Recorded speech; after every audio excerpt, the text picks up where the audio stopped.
공군 전투기가 민가에 폭탄을 떨어뜨려 15명이 다치는 초유의 사고가 발생했습니다. 공군은 조종사의 좌표 입력 실수였다며 사고 원인 규명 때까지 사격 훈련을 중단한다고 밝혔습니다. 내년도 의대 정원을 증원 전인 3,058명으로 되돌리기로 교육부와 정부, 여당이 뜻을 모았습니다.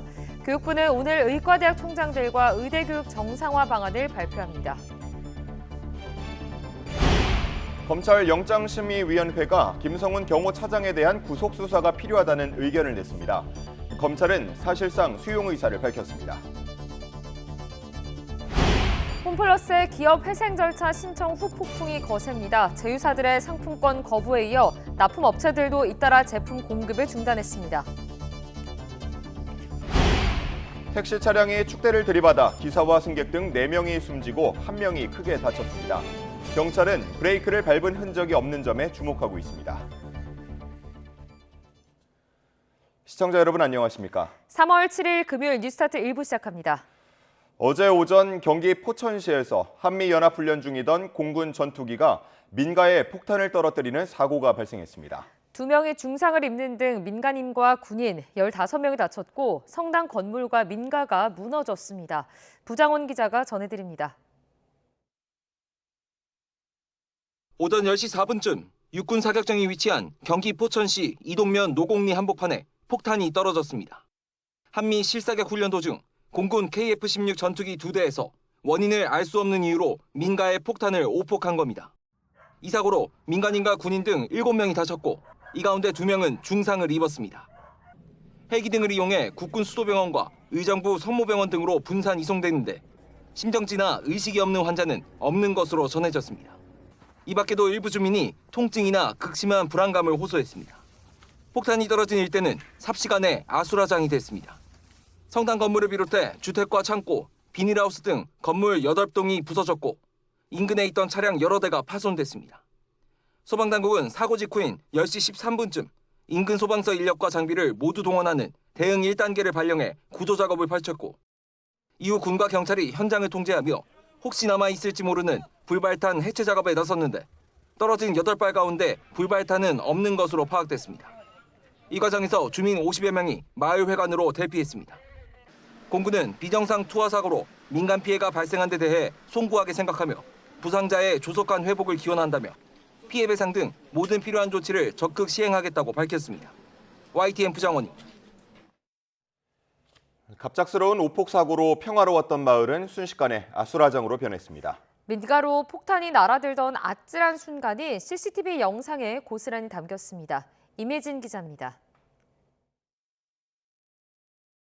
평일 이른 아침, 조용한 시골 마을을 가로질러 트럭 한 대가 천천히 달립니다. 잠시 뒤 오른편에서 하얀 물체가 날아듭니다.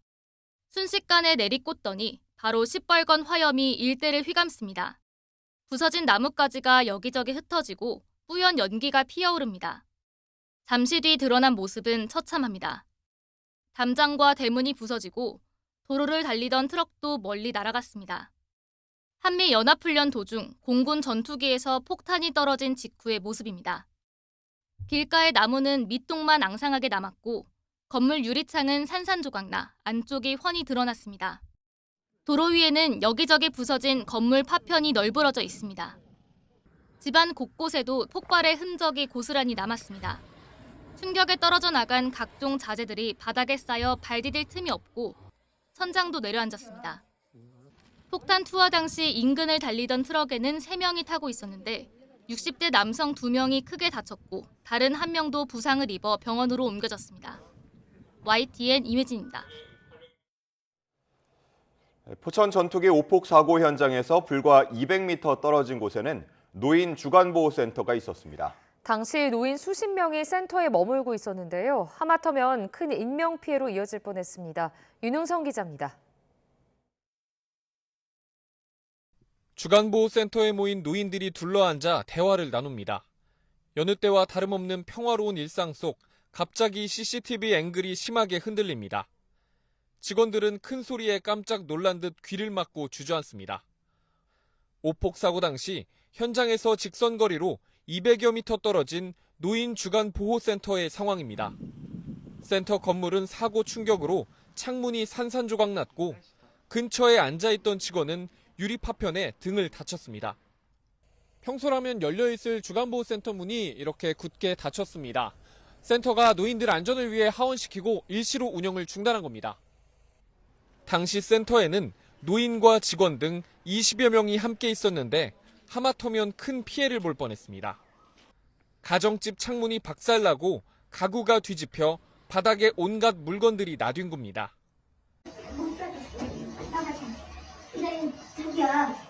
사고 장소에서 불과 20m 떨어진 가정집에는 폭탄 파편이 날아들었습니다.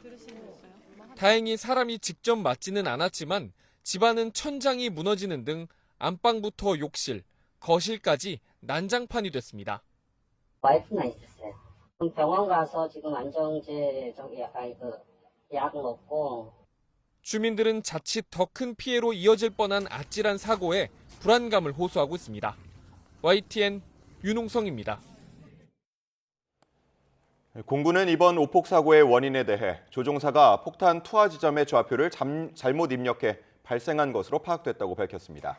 네, 현재 정확한 사고 원인을 조사하고 있는데 두 대 모두 오폭을 했던 점으로 미뤄 총체적인 기강 해이가 있었던 게 아니냐는 지적이 나옵니다.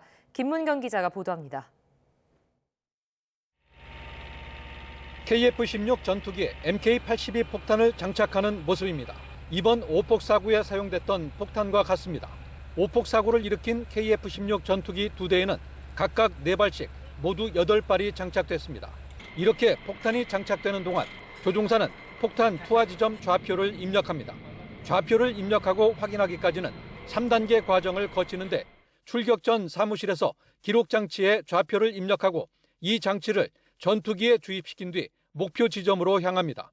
출격 후 목표 지점에 오면 좌표를 육안으로 다시 확인한 뒤 폭탄을 투하하는 방식입니다. 그런데 조종사의 부주의로 처음부터 좌표가 잘못 입력되면서 오폭 사고가 발생한 것으로 파악됐습니다. 비정상 투하 원인은 현재까지 조종사의 좌표 입력 실수로 파악되었습니다. 좌표를 잘못 입력했더라도 육안으로 목표물이 안 보이면 투하를 멈춰야 하는데 그러지도 않았습니다. 특히 다른 한 대는 좌표를 정상적으로 입력하고도 동시 투하 훈련이어서 좌표를 잘못 입력한 조종사를 따라 폭탄을 투하한 것으로 알려졌습니다.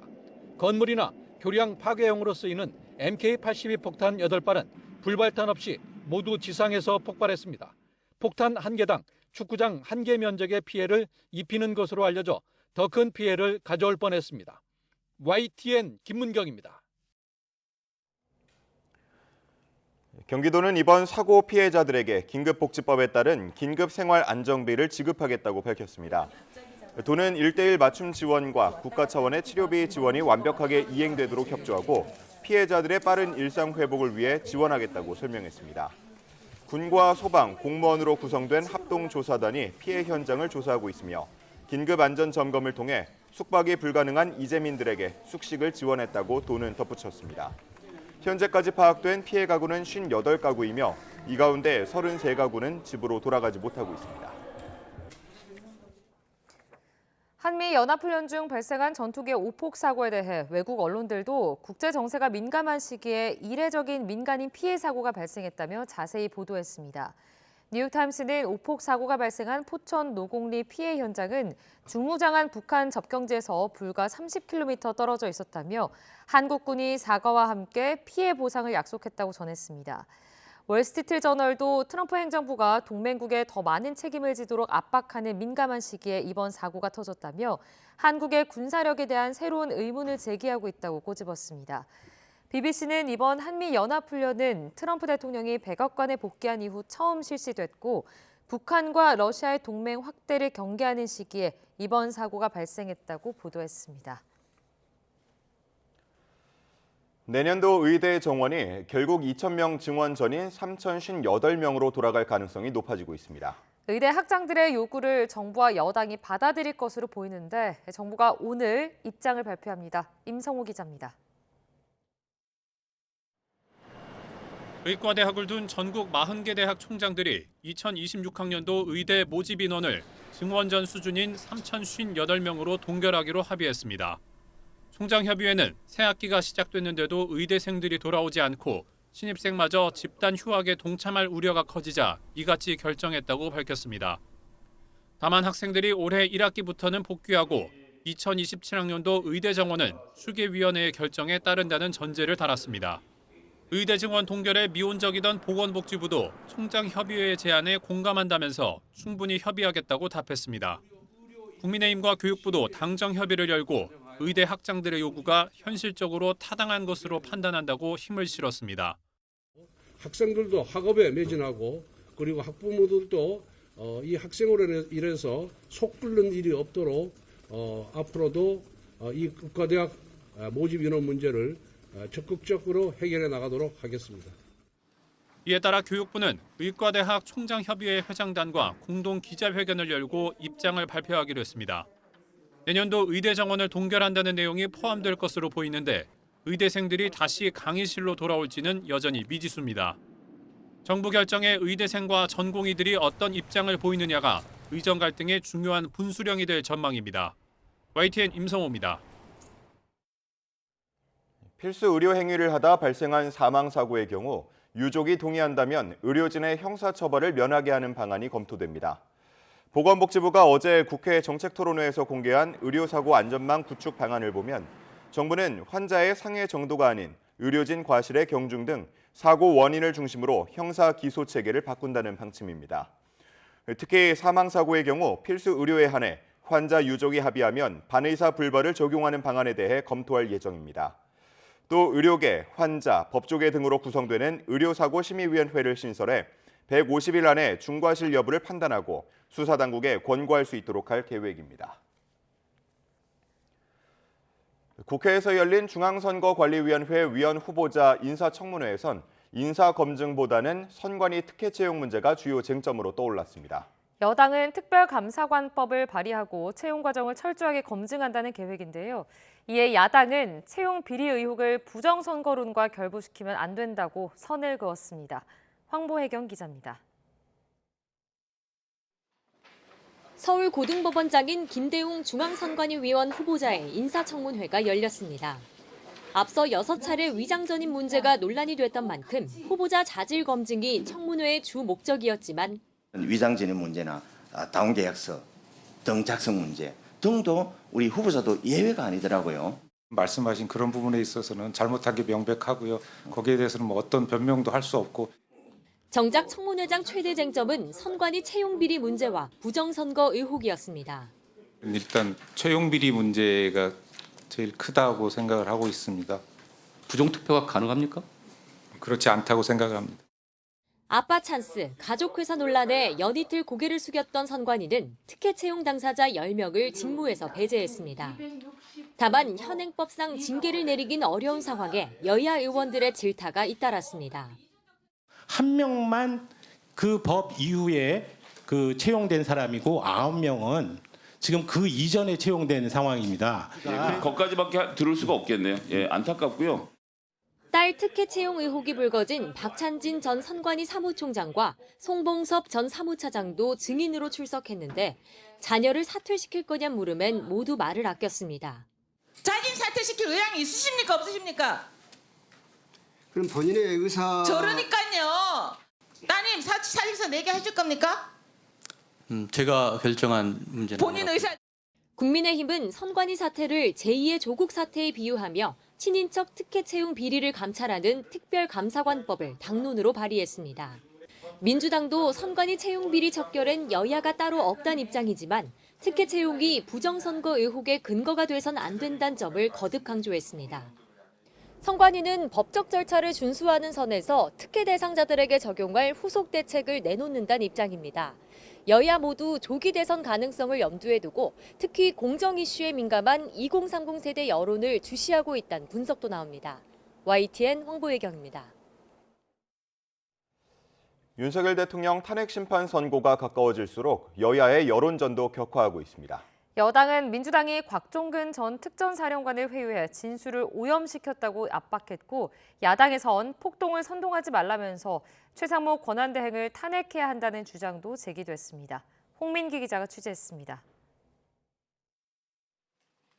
앞서 한 언론은 비상계엄 직후 곽종건 전 특전사령관이 지인과 통화한 녹취를 공개했습니다. 누구는 나한테 양심선언을 하라는데 내가 어떻게 하냐. 얘들이 다 사정은 아는데 그래도 뭐 내란죄로 엮겠단다. 국민의힘은 곽 전 사령관에게 양심선언을 압박한 건 민주당이 명확하다면서 윤 대통령 탄핵 심판의 핵심 증언이 민주당 의원들에 의해 오염됐다고 주장했습니다. 이로써 홍장원의 메모 조작에 이어 곽종근의 진술 조작까지 내란죄 주장의 핵심 근거들이 모두 오염된 것으로 밝혀졌습니다. 그리고 그 오염의 주범은 바로 민주당으로 확인되었습니다. 이처럼 오염된 진술을 근거로 잘못된 판단을 내리면 국민이 받아들이지 못할 거라며 헌재를 향한 압박 수위를 끌어올렸습니다. 다만 곽 전 사령관 측은 양심 선언을 요구한 건 민주당이 아니라 고등학교 동기들이라고 밝힌 것으로 전해졌습니다. 민주당 이재명 대표는 헌재 테러를 예고한 인터넷 댓글을 언급하며 폭력은 반드시 그 대가를 치를 거라고 헌재 지키기에 나섰습니다. 당 차원에선 헌재 결정에도 불구하고 마은혁 헌법재판관 후보자를 임명하지 않고 있는 최상목 대통령 권한대행을 향한 공세도 거세지고 있습니다. 극우파들이 헌법재판소와 재판관을 위협해도 이런 반구 없는 것이 최상목 권한대행입니다. 자신이 지금 무엇을 해야 하는지, 무엇이 옳은 일인지 구분 못하고 있으니 참으로 갑갑합니다. 당 법률위원장인 이용호 의원은 최 대행이 더 이상 헌법을 수호할 의지가 없다면서 탄핵을 공개적으로 주장했고, 민주당 지도부도 비공개 회의에서 최 대행 탄핵 추진 여부를 두고 찬반으로 나뉘어 격론을 벌였던 것으로 전해졌습니다. 꽤 많은 시간을 지체하고 있기 때문에 이후에 이 부분에 대해서 여러 가지 대가를 치러야 한다라고 생각을 하고 있습니다. 윤 대통령 탄핵 심판 선고가 임박하면서 여당의 헌재 흔들기와 야당의 헌재 지키기가 팽팽하게 맞서는 분위기입니다. 양당 공이 헌재 결정을 존중해야 한다는 공식 입장은 유지하고 있지만 여야의 벼랑 끝 대치는 갈수록 치열해지고 있습니다. YTN 홍민기입니다. 여야 차기 대권 주자들 사이에선 개헌론이 분출하고 있습니다. 유력 주자인 민주당 이재명 대표만 개헌론과는 상대적으로 거리를 두고 있는 가운데 국회에서 열린 개헌 토론회엔 이 대표를 제외한 여야 잠룡들이 나란히 참석했습니다. 박정현 기자입니다. 여야 대권 주자들이 총집결한 가운데 열린 국회 개헌 토론회. 민주당 이재명 대표를 향한 성토가 쏟아졌습니다. 오세훈 서울시장은 여야가 함께 국민개헌연합을 발족하자고 제안했습니다. 개헌 논의에 미온적인 이 대표를 압박할 카드가 있어야 한다는 겁니다. 이재명 대표께서 별로 이 개헌안에 대해서 개헌 추진에 대해서 관심을 표하지 않고 계시는데 조금 압박을 하는 의미에서 가칭 국민개헌연합이라는 걸 여야를 초월해서 한번 안철수 의원도 제왕적 대통령제를 비롯해 현행 헌법체제 문제를 조목조목 지적하며 개헌 필요성을 역설했습니다. 87 체제 하에서 감옥에 간 대통령이 무려 5분이십니다. 이 말은 사람이 문제가 아니라 제도가 문제다. 야권 비명계 잠룡인 김두관 전 의원도 이 대표를 직접 거론하며 개헌 논의에 화답하라고 요구했고 김부겸 전 총리도 참석해 개헌론에 힘을 보탰습니다. 우리 후배들한테 이런 나라 이 꼴로 넘겨주고 간다는 건 전 도리가 아닌 것 같습니다. 이번에 해낼 수 있습니다. 민심이 그렇게 몰아갈 수 있을 것 같습니다. 다만 한동훈 전 대표도 대학생 간담회 자리에서 차기 리더는 개헌을 통해 본인 임기를 단축하겠다는 희생을 보여야 한다며 재차 이 대표를 정조준했습니다. 사실상 이 대표를 제외한 여야 대부분 대권 주자들이 개헌론을 띄우며 전방위적 포위에 나선 모습인데 현재 유력 주자인 이 대표를 견제하는 데 서로 간 이해가 맞아떨어졌다는 분석도 나옵니다. 우선 이 대표는 여전히 지금은 개헌을 이야기할 때가 아니란 입장을 유지하고 있습니다. 하지만 윤 대통령 탄핵 심판 절차가 막바지에 다다른 상황에서 여권과 비명계가 계속 개헌의 목소리를 높인다면 이 대표도 마냥 외면하기만은 어려워질 수 있다는 관측도 나옵니다. YTN 박정현입니다. 더불어민주당 이재명 대표와 박형준 부산시장이 북극 항로 개척 문제로 만나 견해차를 보였습니다. 이 대표는 부산이 중심이 될 북극 항로가 매우 시급하다면서도 중요한 문제라고 주장했지만 박 시장은 더 급한 지역 현안이 있다고 강조했습니다. 김종호 기자입니다. 부산항 신항에서 만난 이재명 더불어민주당 대표와 박형준 부산시장. 최근 이 대표가 강조한 북극 항로 개척 문제가 부산에서 어떤 의미가 있는지를 두고 맞섰습니다. 북극 항로 문제는 시급하고 중요한 문제 가운데 중요한 문제에 속합니다. 저는 이게 매우 시급하고 중요한 문제라고 생각을 합니다. 박 시장은 더 급하고 중요한 부산 현안이 글로벌 허브 도시 특별법 통과와 산업은행 본사 부산 이전이라며 이 대표에게 도움을 구했지만 저희 부산 시민들이 간절히 원하는 문제에 대해서 오늘 꼭 우리 대표님께서 좋은 답을 주시기를 기대하고 이 자리에 왔습니다. 이 대표는 국가 균형 발전에 대한 원론적인 견해만 제시했습니다. 지방자치와 분권의 강화는 우리 더불어민주당이 다른 어떤 정치 세력보다도 강력하게 추진해왔던 정책입니다. 이어진 비공개 면담에서도 부산 지역 현안 법안에 대한 이 대표 언급은 없었다고 참석자들은 전했습니다.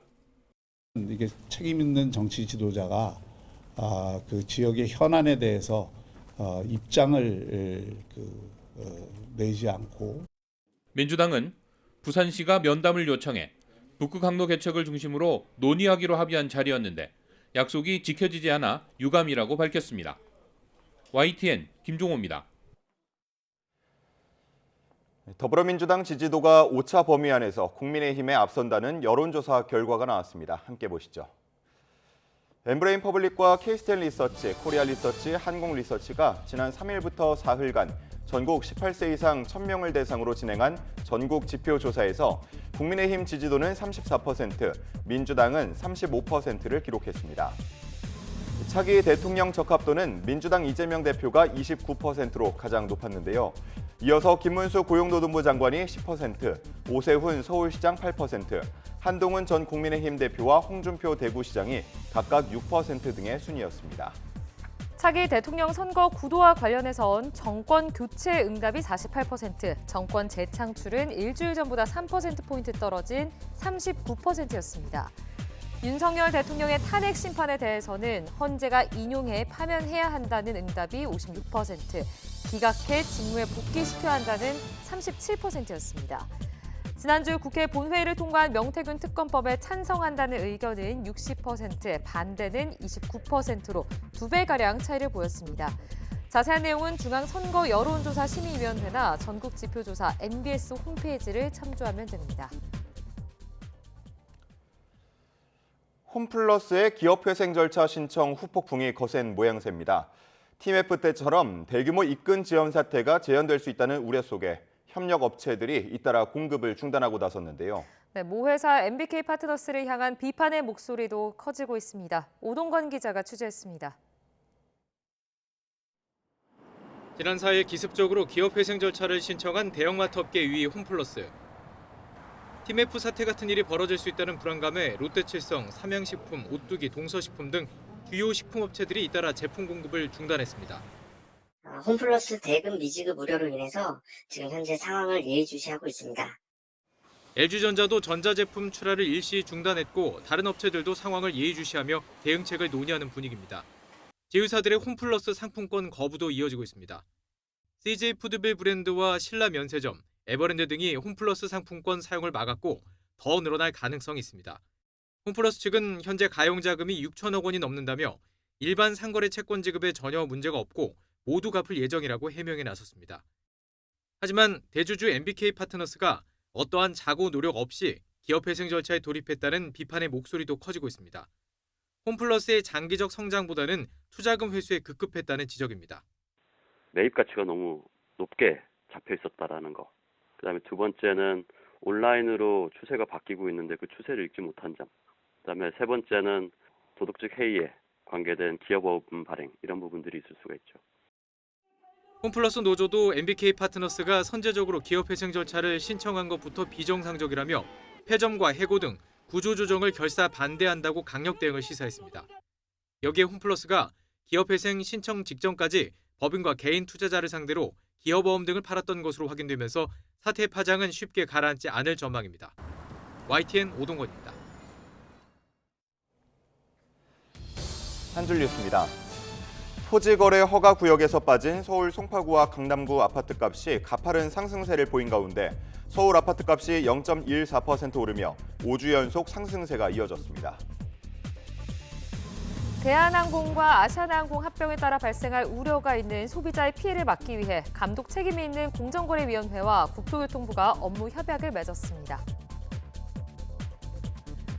농심은 오는 17일부터 신라면 가격을 소매점 기준 1,000원으로, 새우깡은 1,500원으로 올리는 등 17개 제품의 출고가가 평균 7.2% 인상된다고 밝혔습니다. 최근 메리츠 금융지주의 주가가 급등하면서 조정호 메리츠 회장이 이재용 삼성전자 회장을 제치고 국내 주식 부자 1위에 올랐습니다. 가짜뉴스로 온라인 폭력을 행사하는 이른바 사이버 해커, 도박 사이트, 온라인 퇴폐 방송 등 유해 온라인 콘텐츠 제작 운영자에 대해 국세청이 세무조사에 들어갑니다. 지금까지 한 줄 뉴스였습니다.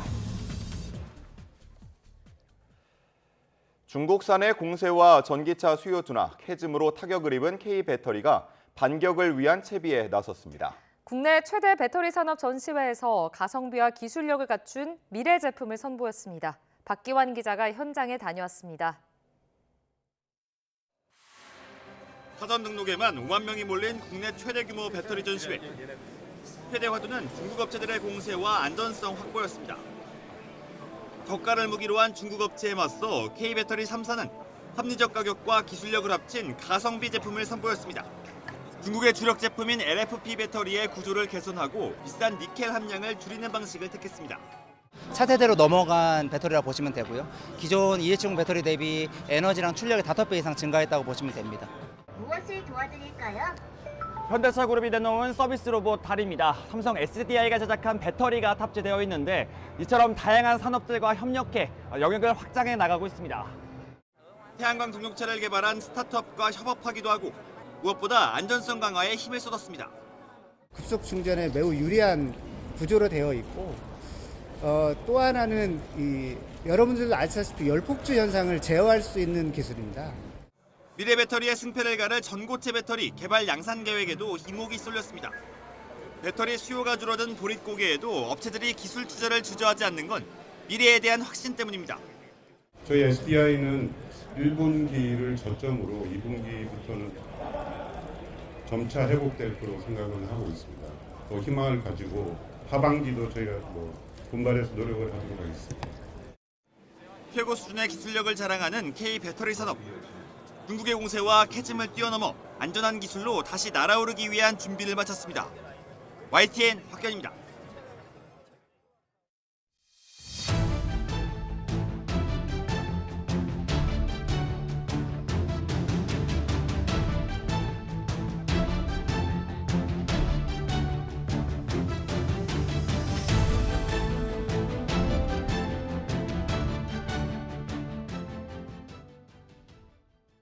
대통령 경호처 김성훈 차장과 이광우 경호본부장에 대한 구속수사가 필요하다는 영장심의위원회의 결정이 내려졌습니다. 김 차장이 증거를 없앨 우려가 있다는 경찰 측의 주장이 받아들여진 건데요. 검찰은 사실상 수용 의사를 내비쳤습니다. 김다연 기자입니다. 검찰 영장심의위원회가 김성훈 대통령 경호처 차장과 이광우 경호본부장에 대한 구속수사가 필요하다는 의견을 냈습니다. 법조계, 학계, 언론계 등 외부 인사들로 이루어진 심의위는 서울고검 청사에서 비공개 심의를 열고 6대3 과반수 찬성으로 이같이 의결했습니다.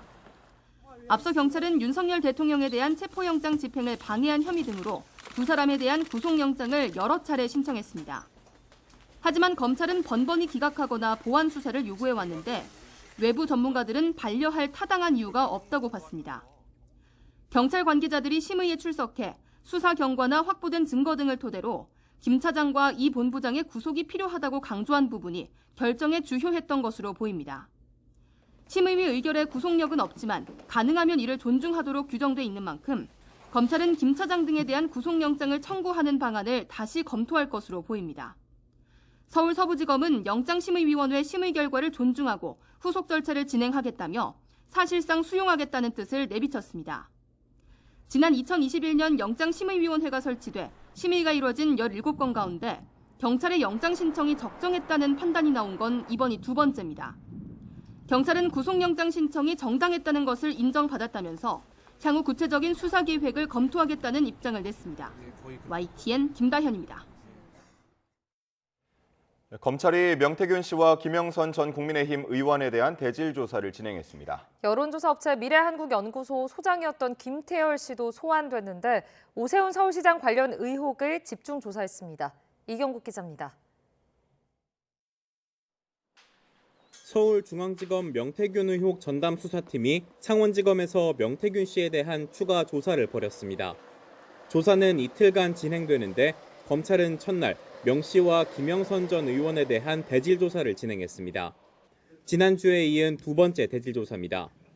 검찰은 명 씨가 제공한 비공표 여론조사 비용을 오세훈 시장 후원자가 대신 내줬다는 의혹을 조사했습니다. 관련해 명 씨 측은 기자들과 만나 오 시장과 명 씨가 7차례 정도 만났고 이 만남이 모두 특정됐다고 주장했습니다. 또 명 씨가 계속 기억을 해내고 있는 만큼 만난 횟수가 늘어날 가능성도 있다고 덧붙였습니다.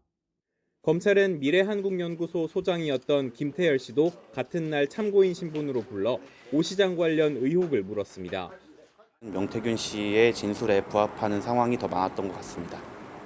전날 강혜경 씨를 상대로도 같은 의혹에 대한 조사가 진행됐는데 오 시장 측은 대납 사실이 없는 것은 물론 여론조사 결과를 받은 적도 없다고 반박하고 있습니다. 검찰이 이번 조사 과정에서 윤석열 대통령 부부의 공천 개입 의혹을 캐물을 가능성도 있습니다.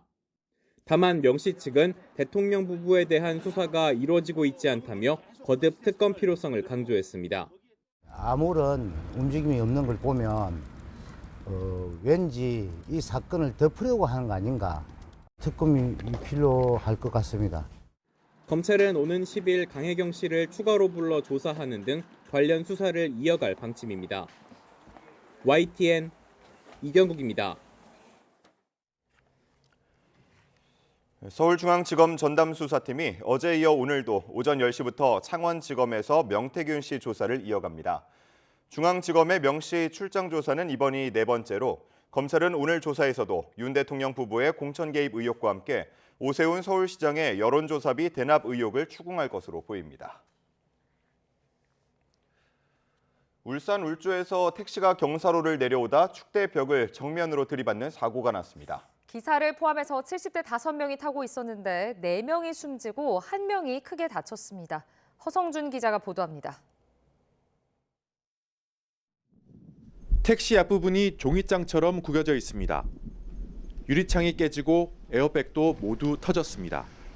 대낮 택시 한 대가 바위로 쌓은 축대벽을 그대로 들이받았습니다. 저는 그냥 청소하듯이 갑자기 쾅 소리가 크게 나긴 났어요. 저는 뭐 청소하고 있으니까 그냥 솔직히 막 미행이다 그 생각만 했지. 근데 갑자기 이제 밑에서 막 앰뷸런스 소리도 나고 소방차 소리도 나고. 이 사고로 택시에 탄 5명 가운데 운전기사와 승객 4명이 숨졌습니다. 나머지 승객 1명도 크게 다쳐 병원으로 옮겨졌습니다. 사고는 내리막길을 지나 오른쪽으로 꺾이는 지점에서 발생했습니다.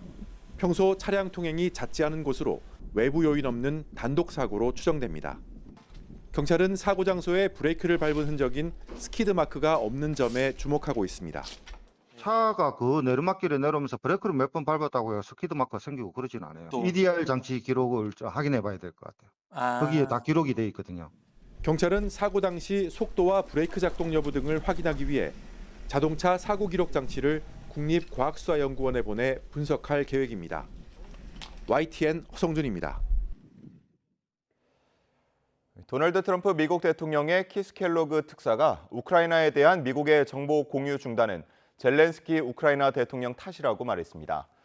켈로그 특사는 현지 시간 6일 미국 외교협회 초청 대담에서 정말 솔직히 말하면 그것은 우크라이나가 자초한 일이라고 밝혔습니다. 켈로그 특사는 지난달 파국으로 끝난 트럼프 대통령과 젤렌스키 대통령 간 정상회담을 거론하며 백악관에서 미국 대통령에게 도전해서는 안 된다고 말했습니다. 미국의 정보 공유 중단은 우크라이나의 러시아 공격 목표물 식별이나 미사일 방어 능력에 큰 타격을 줄 것으로 평가됩니다. 우크라이나에 대한 미국의 고강도 압박 속에 유럽연합이 긴급 정상회의를 열고 안보 대책을 논의했습니다. 대미 의존도를 줄여야 한다는 목소리와 함께 안보 자강론이 힘을 얻고 있는데 러시아는 유럽이 대립적이라고 비판했습니다. 런던 조수연 특파원이 보도합니다. 유럽연합 EU 27개국 정상과 젤렌스키 우크라이나 대통령이 브뤼셀에 모였습니다. 미국이 우크라이나에 대한 무기와 정보 지원을 중단한 뒤 긴급 정상회의를 개최한 겁니다. EU는 변함없는 지원 의사를 강조하고 유럽의 재무장이 시급하다고 입을 모았습니다. 이를 위해 8천억 유로, 약 1,229조 원을 투입하겠다는 계획입니다. It gives the member states fiscal space to invest in defense, to invest in the Ukrainian defense industry, or to procure military capabilities that go right away to Ukraine. 미국이 유럽 편이 아닐 경우를 대비해야 한다며 마크롱 프랑스 대통령이 제시한 해구산론에 대해서는 반응이 엇갈렸습니다. 해구산이 러시아에 대한 강력한 억지력이 될 수 있다는 목소리와 함께 유럽 안보에 대한 미국의 관여를 포기해선 안 된다는 의견도 나왔습니다. 이런 가운데 우크라이나 전후 평화 유지를 보장할 의지의 연합을 구성하기 위한 논의도 시작됐습니다.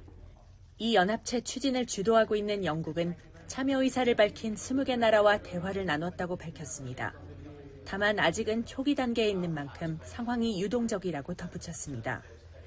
러시아는 유럽의 이 같은 움직임이 대립적이라고 비판하며 종전안에 대해 양보할 뜻이 없다는 입장을 재확인했습니다. Должны выбрать для себя такой вариант мира, который бы нас устраивал и который бы обеспечивал на длительную историческую перспективу. 유럽에서 안보 자강론이 힘을 받는 건 미국이 유럽 안보 체계에서 발을 뺄 수 있다는 위기감이 그만큼 커졌음을 방증합니다. 런던에서 YTN 조수연입니다.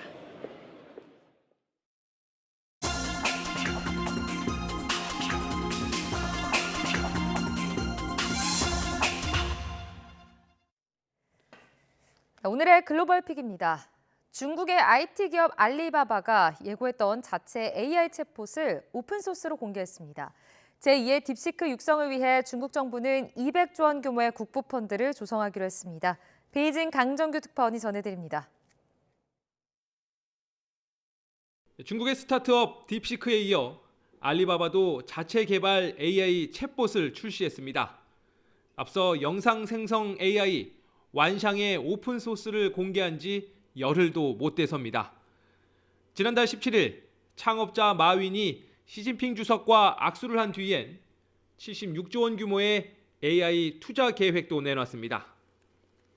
기술 전쟁에서 승리를 위해 당국이 손을 내밀자 기업 총수들의 투자 서약도 줄을 잇고 있습니다. 深刻地感受到了党中央对民营企业的关心和支持，信心倍增。 지방 정부 사이의 미래도시 쟁탈전도 치열합니다.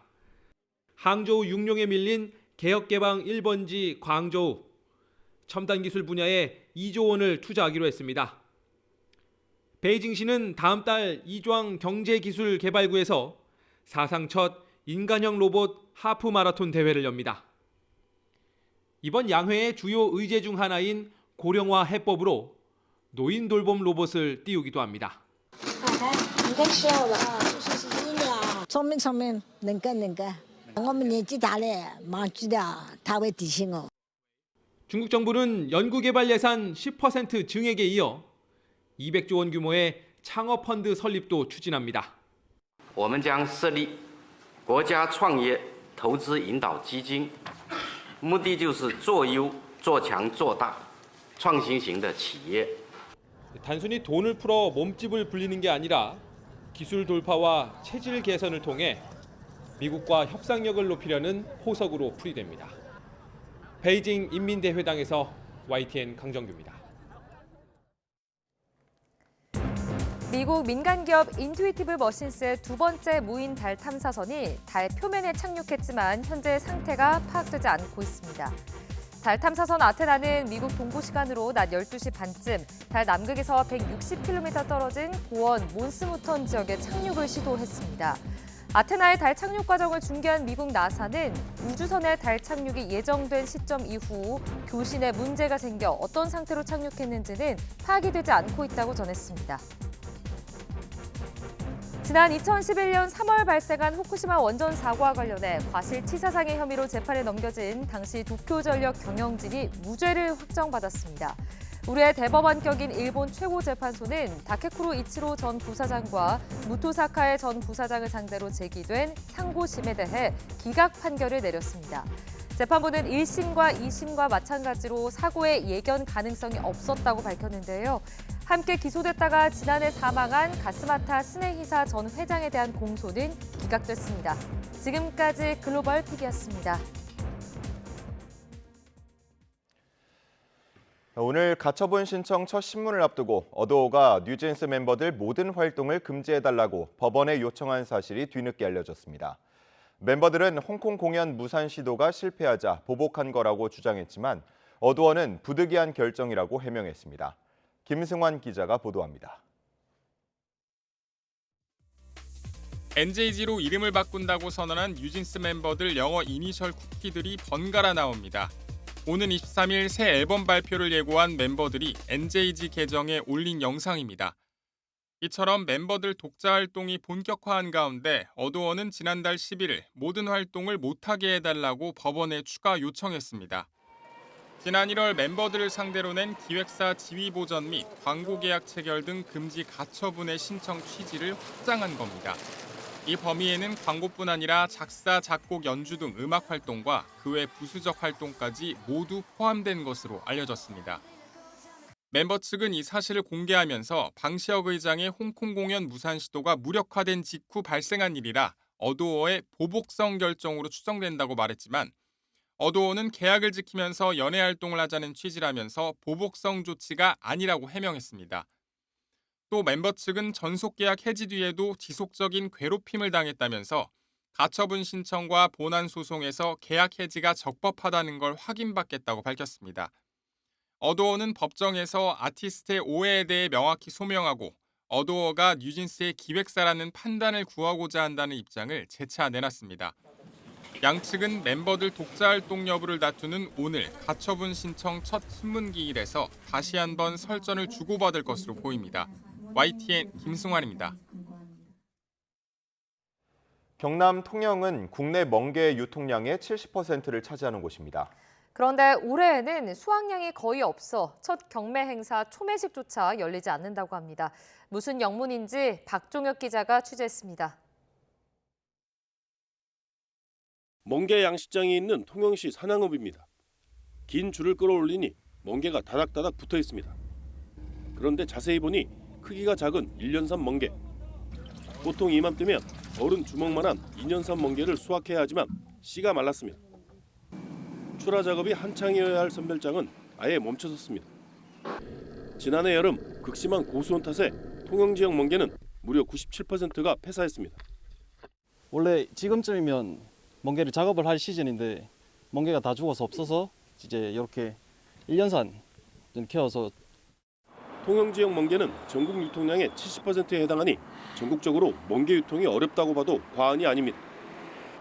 때문에 해마다 열리던 멍게 초매식도 올해는 진행할 수 없는 상황입니다. 멍게 고수온 피해는 2018년부터 발생했습니다. 어민들은 수심 조절로 피해를 줄여왔지만 지난해엔 고수온 피해가 심해 멍게 대부분이 폐사했습니다. 수협과 관계당국은 고수온에 강한 우량 종자 확보 등 대책 마련에 나섰습니다.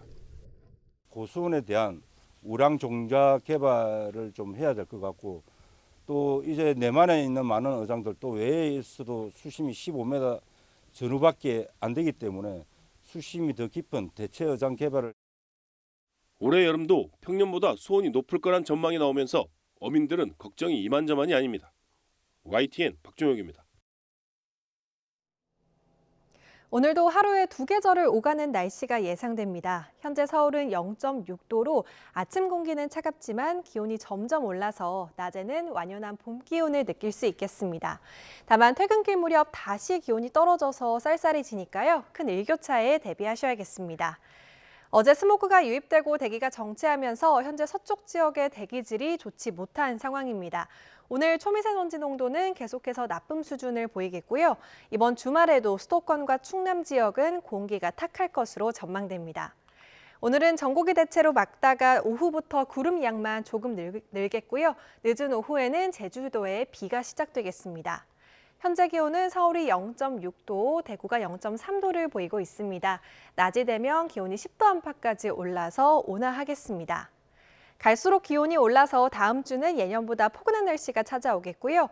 주말인 내일은 충청과 남부, 제주도에 비가 조금 내리겠습니다. 날씨였습니다. 이상으로 뉴스타트 1부 마칩니다. 잠시 후 2부가 이어집니다. 함께해 주신 여러분 고맙습니다.